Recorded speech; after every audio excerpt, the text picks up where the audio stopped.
नमस्कार, मनी गुरु की इस खास पेशकश में आप सभी का स्वागत है। मैं हूं स्वाति रायना। बाजार की गिरावट में भी म्यूचुअल फंड पर निवेशकों का भरोसा बरकरार है।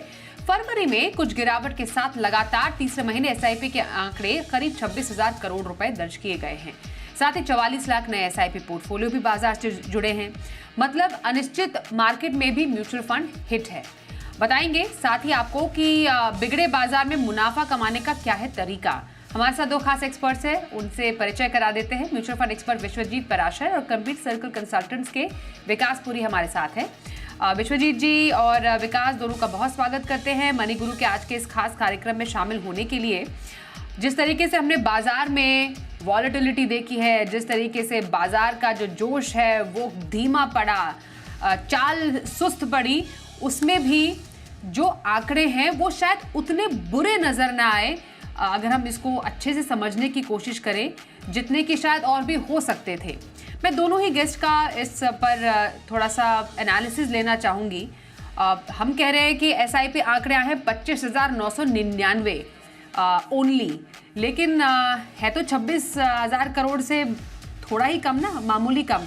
तो अगर हम इसको देखें तो 26,000 करोड़ की अगर एसआईपी ऐसे बाजार में भी लगातार तीसरे महीने आ रही है तो उसको शायद बुरा तो नहीं कहेंगे।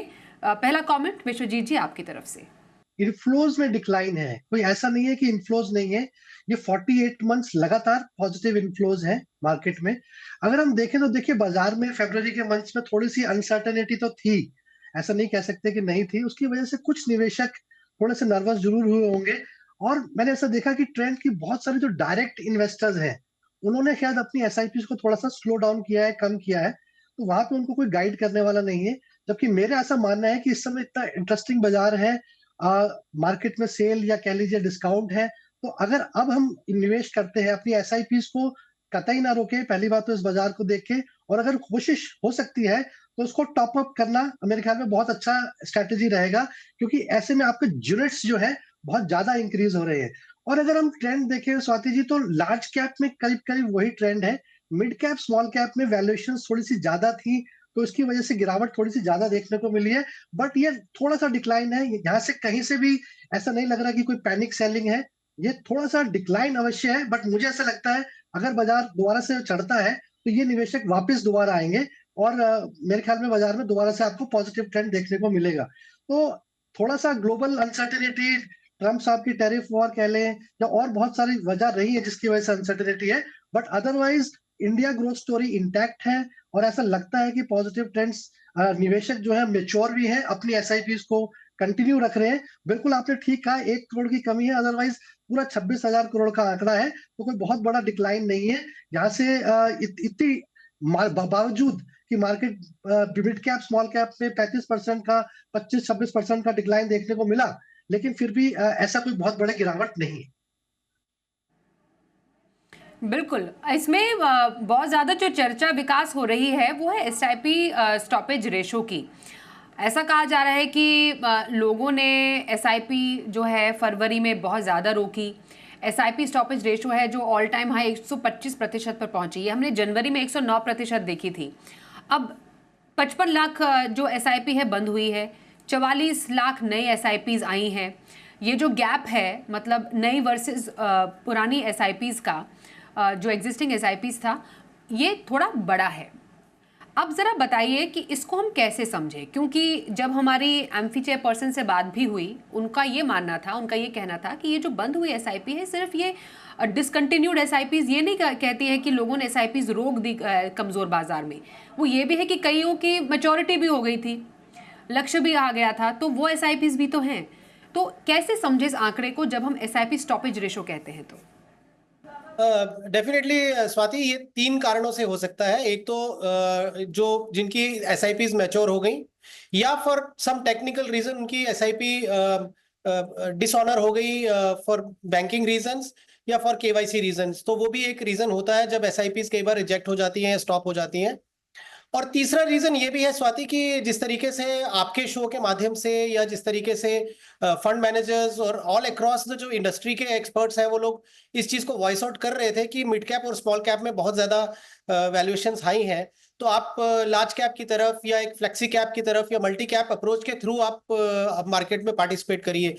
ऐसे इन्वेस्टर्स होते हैं जो इस चीज को सुनते हैं और उसके ऊपर इम्प्लीमेंटेशन भी करते हैं, और ये भी एक रीजन होता है कि मान लीजिए कुछ इन्वेस्टर्स ऐसे भी होंगे जिन्होंने अपने कुछ एसआईपीज को क्लोज किया होगा और नए एसआईपी उन्होंने more of large cap orientation वाले फंड्स में किया होगा, या बहुत सारे सेक्टर ओरिएंटेड फंड्स जो होंगे उसमें वो एसआईपीज बंद हुई होंगी, बिकॉज जैसा हम लास्ट कुछ शोज में बात करते थे, जिस तरीके से डिफेंस सेक्टर या पीएसयू सेक्टर्स में बहुत ज्यादा ट्रैक्शन आ गया था और फिर बहुत तेज गिरावट हुई।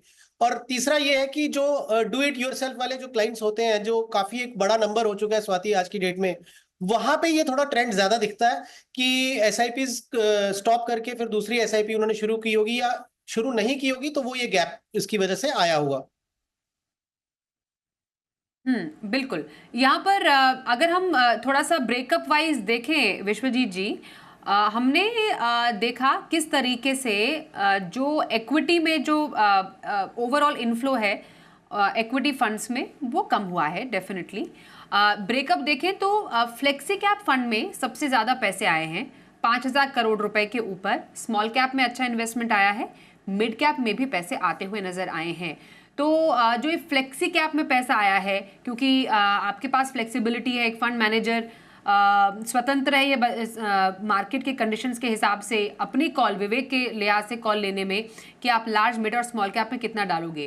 दैट मीन्स लोगों के समझ में आया है कि वॉलेटाइल बाजार में फ्लेक्सी कैप फंड बेस्ट है।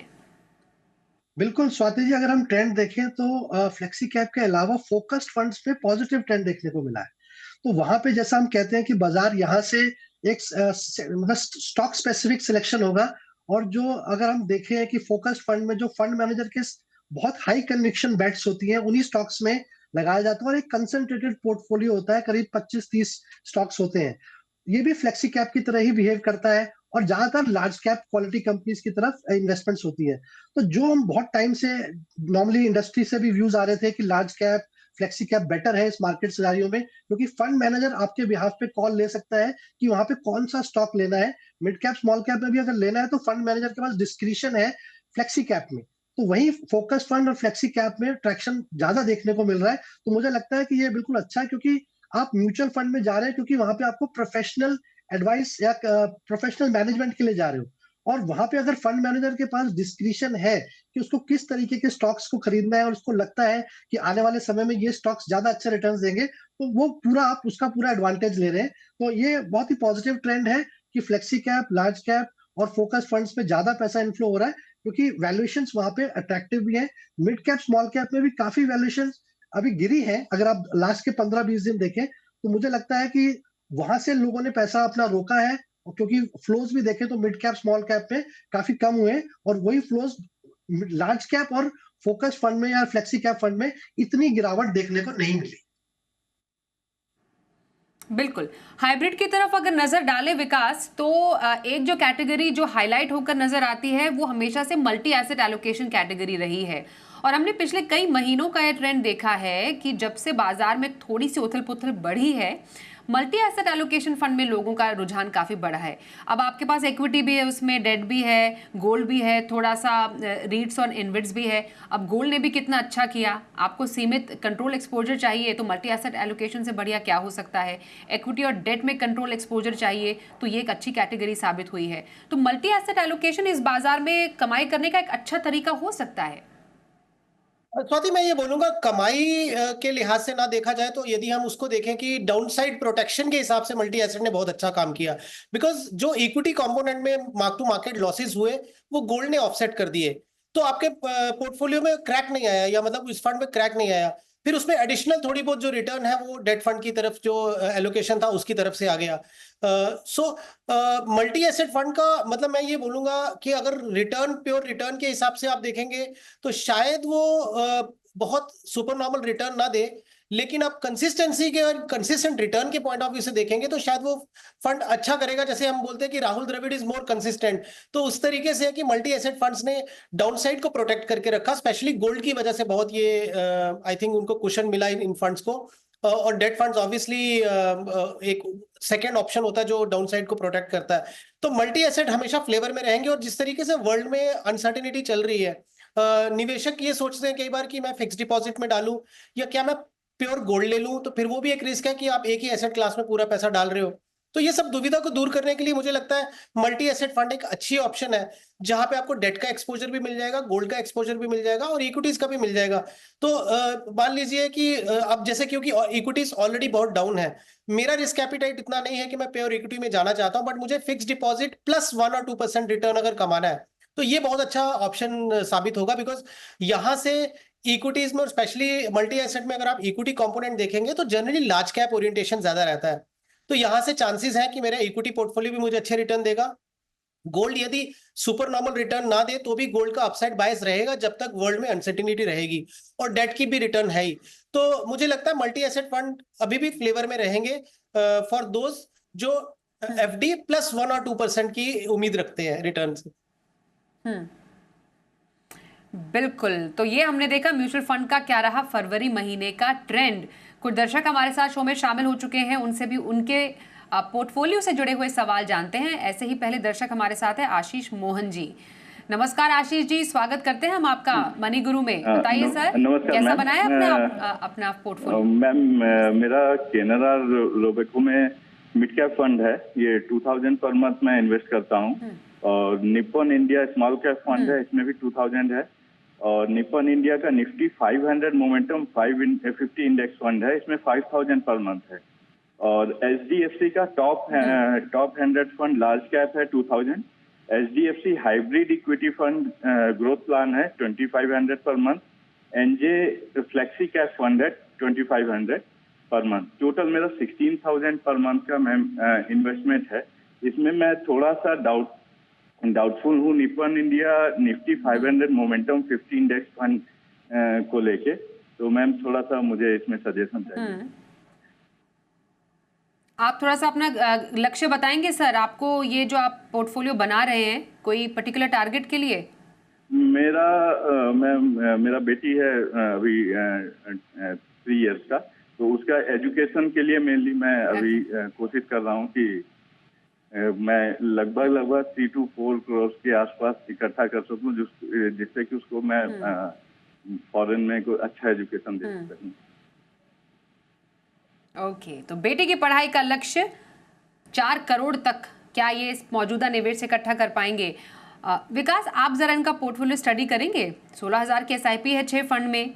सवाल ये भी पूछा कि निप्पॉन इंडिया निफ्टी जो इंडेक्स फंड है उसमें कैसा इनका इन्वेस्टमेंट है, उसको लेकर कंफ्यूज हैं। ऑलरेडी निप्पॉन के 2 फंड है, एचडीएफसी के भी 2 फंड इन्होंने ले रखे हैं। कैसा है पोर्टफोलियो? देखिए, आप अपना निप्पॉन का जो निफ्टी 500 मोमेंटम फंड है उसको आप अगर कन्वर्ट कर दें निप्पॉन इंडिया फोकस फंड में तो वो बेटर ऑप्शन रहेगा। और एचडीएफसी हाइब्रिड फंड, जनरली हम ये सोचते हैं कि हाइब्रिड फंड में रिस्क फैक्टर नहीं होगा, लगभग इक्विटी फंड जैसा ही रिटर्न रहेगा। बिकॉज हाइब्रिड फंड में जैसे आपका इक्विटी, क्योंकि इक्विटी हाइब्रिड फंड है तो उसमें इक्विटी का काफी ज्यादा एलोकेशन होना होता है कि 65% के ऊपर इक्विटी रहेगी तो ही वो इक्विटी टैक्सेशन क्वालिफाई करेगा। प्लस जो उसका डेट का कंपोनेंट है, तो डेट में भी आप ये नहीं कह सकते कि डेट हमेशा रिस्क फ्री होता है। हालांकि मौजूदा हालात में डेट में यदि इंटरेस्ट रेट कट होता है तो उसका बेनिफिट होगा, but I am saying risk perspective से एचडीएफसी हाइब्रिड फंड भी एक रिस्की फंड है।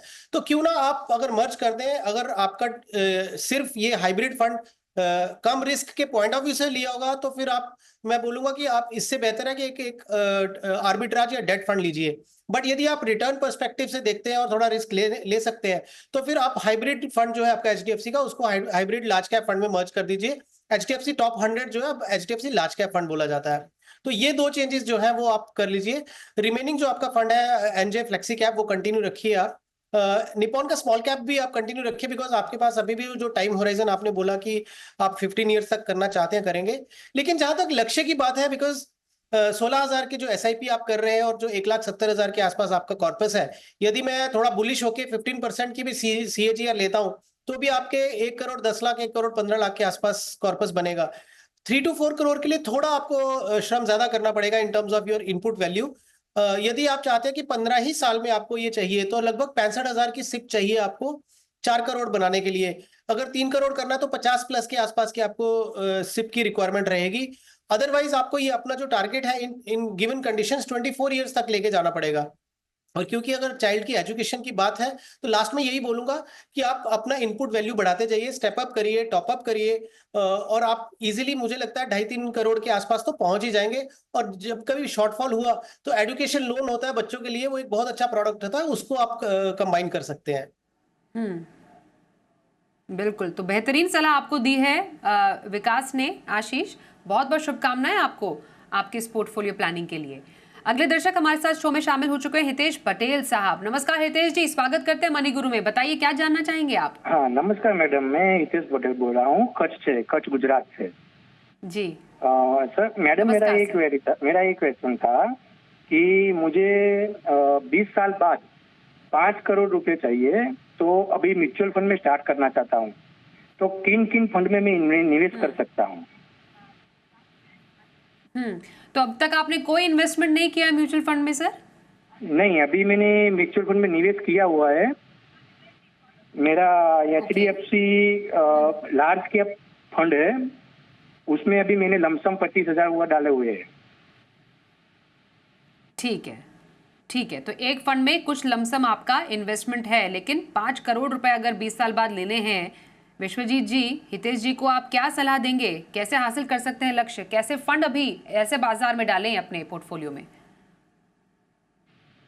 अच्छा समय है अपनी रिटायरमेंट प्लानिंग की शुरुआत करने का, क्योंकि आपको बहुत ज्यादा यूनिट्स मिलेंगे। मार्केट अभी थोड़ा डाउन फेज में है, तो अगर आप यहाँ से शुरुआत करते हैं तो मुझे ऐसा लगता है कि एक अच्छी खासी वेल्थ आप क्रिएट कर पाएंगे। और आपने बहुत अच्छा टाइम होराइजन रखा हुआ, 20 वर्ष का समय अभी है, तो यहाँ पे हम पावर ऑफ कंपाउंडिंग का पूरा लाभ ले पाएंगे जो म्यूचुअल फंड्स में हमें मिलता है। तो शुरुआत करते हैं, कोशिश करते हैं एक बैलेंस्ड पोर्टफोलियो बनाते हैं।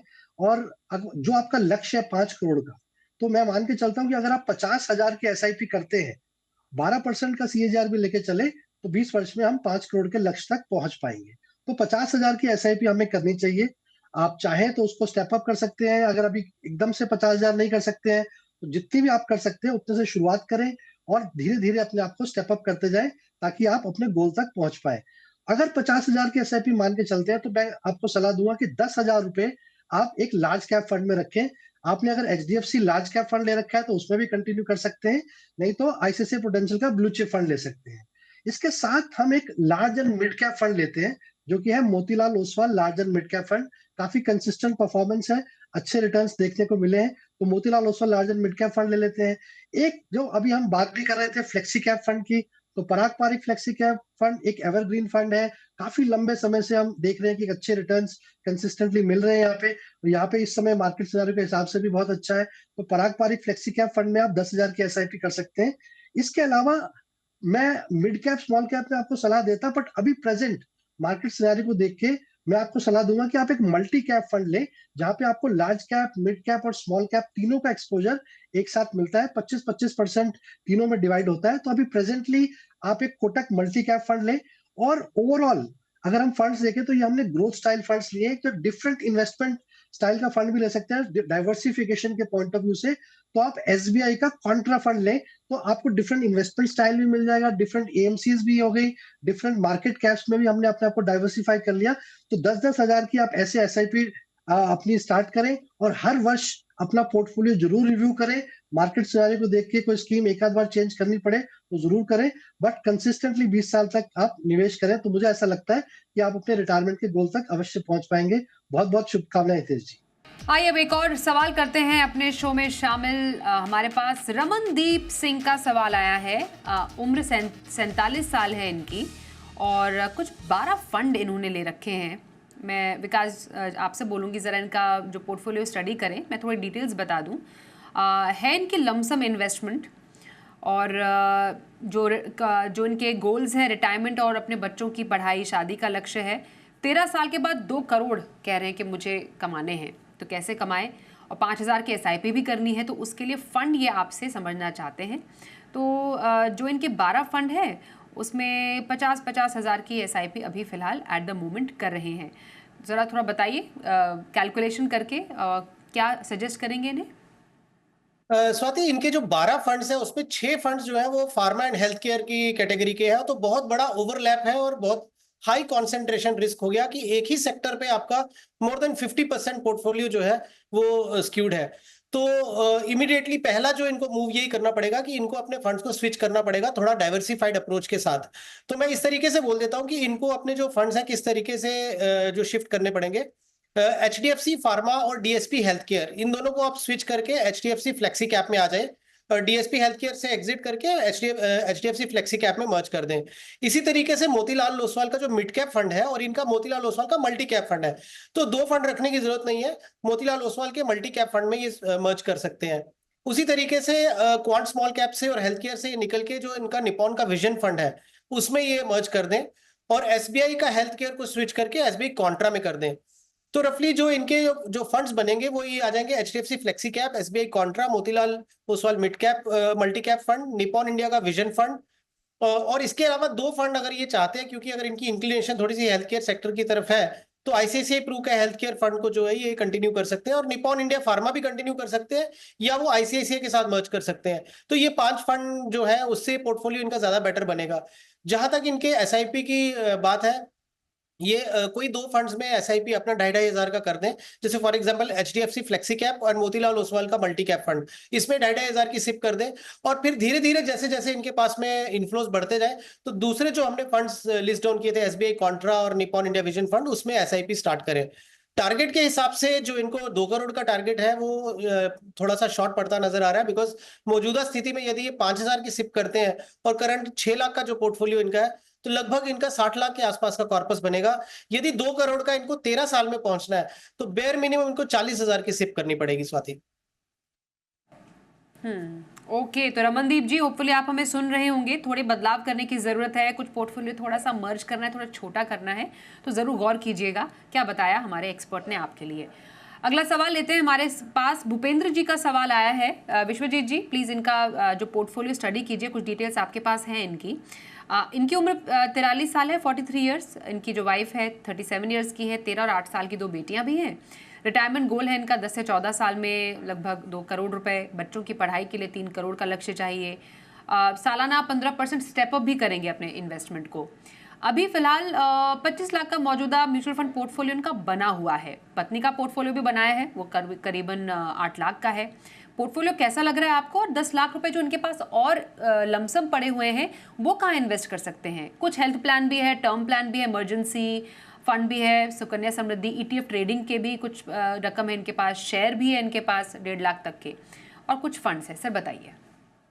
बिल्कुल स्वाति जी, पहले तो मैं इनको मुबारकबाद देना चाहूंगा क्योंकि बहुत ही होलिस्टिक फाइनेंशियल प्लान बना रखा है। जैसे आपने बोला कि इमरजेंसी फंड्स भी रखे हुए हैं और टर्म प्लान भी ले रखा है, मेडिक्लेम भी ले रखा है, और बेटियों के लिए सुकन्या समृद्धि प्लान भी ले रखा है। तो बहुत ही अच्छा प्लान बना रखा है, और म्यूचुअल फंड्स में भी ठीक ठाक कॉर्पस जनरेट किया हुआ है, गोल भी डिसाइडेड है। तो मैंने इनके जब पूरा प्लान समझा तो ब्रॉडली मैंने इनको गोल्स को ब्रेकअप किया कि 3 करोड़ करीब करीब इनको अपनी डॉटर्स के लिए रखा है, 1.5 करोड़ दोनों डॉटर्स के लिए।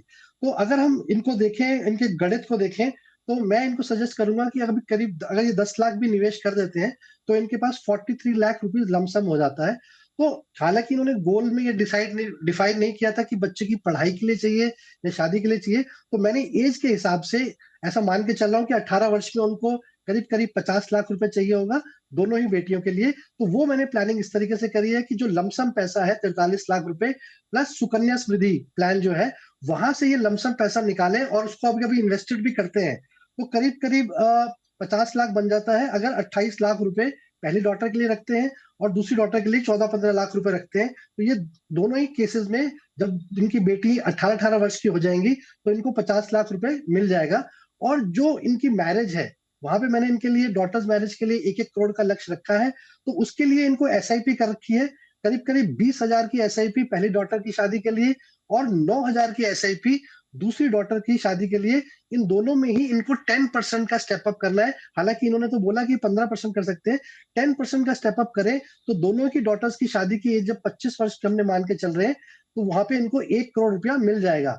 और ऐसे ही इन्होंने जो रिटायरमेंट प्लानिंग करी है अपने लिए 2 करोड़ की गोल की रखी है, तो वहां पे 17,000 रुपए की अगर ये SIP करें और उसमें 15% का स्टेप अप करें तो ये अपने 2 करोड़ के लक्ष्य तक आराम से पहुंच जाएंगे। तो जो लॉन्ग टर्म गोल्स हैं उनको मैंने SIP से जोड़ दिया है, जो शॉर्ट टर्म गोल्स हैं उनका जो लमसम पैसा है ये वहां से भी निकाल सकते हैं, कुछ स्टॉक्स में भी रखा होगा, वहां से भी निकाल सकते हैं। तो इस तरीके से ये अपने गोल को बहुत आराम से अचीव कर सकते हैं। थोड़ी सी एसआईपी अमाउंट इंक्रीज करनी पड़ेगी, 38,000 से 46,000 रुपए तक जाना पड़ेगा। तो ये एसआईपी थोड़ी सी आप इंक्रीज करें तो मेरे हिसाब से बहुत अच्छा आपकी प्लानिंग हो जाएगी। जहां तक कि पोर्टफोलियो का सवाल है स्वाति जी, इनका पोर्टफोलियो काफी डाइवर्सिफाइड है, डिफरेंट कैटेगरीज के फंड में निवेश किया हुआ है, बट थोड़ा सा 2 फंड्स में एक ओवरलैप है। अगर मैं देखता हूँ निप्पॉन लार्ज कैप फंड और आईसीआईसीआई प्रूडेंशियल का large and mid cap fund, हालांकि दोनों ही फंड बहुत अच्छे हैं, टॉप कैटेगरी के हैं, बट उसमें ओवरलैप देखने को मिल रहा है। तो मैं इनको सजेस्ट करूंगा ICICI prudential large and mid cap के स्थान पर ये मोतीलाल ओसवाल का large and mid cap fund ले लें, सेम ही कैटेगरी में, कोई ज्यादा बदलाव की आवश्यकता नहीं है। तो उसमें चेंज कर लेंगे तो ओवरलैप से बच जाएंगे। और वहीं पर इनके दोनों के पोर्टफोलियो अगर हस्बैंड वाइफ का देखता हूं तो 2 स्मॉल कैप फंड है, तो मैं इनको सजेस्ट करूंगा कोटक स्मॉल कैप से निकलकर कोटक के ही मल्टी कैप फंड में चले जाएं। मार्केट सिनेरियो को देखते भी अच्छा रहेगा, तो एक डिफरेंट कैटेगरी भी ऐड हो जाएगी पोर्टफोलियो में। तो ये थोड़ा सा पोर्टफोलियो में बदलाव करें और जो एसआईपी मैंने बताई है वो थोड़ा सा इंक्रीज करें। और जो 10 लाख रुपए जो इन्होंने अभी फ्रेश इन्वेस्ट करने हैं वो एसटीपी के माध्यम से करें, लमसम ना करें, स्टैगर करें, कम से कम 4-5 महीने के लिए स्टैगर कर दें। 2.5 लाख 4 फंड्स में निवेश कर सकते हैं।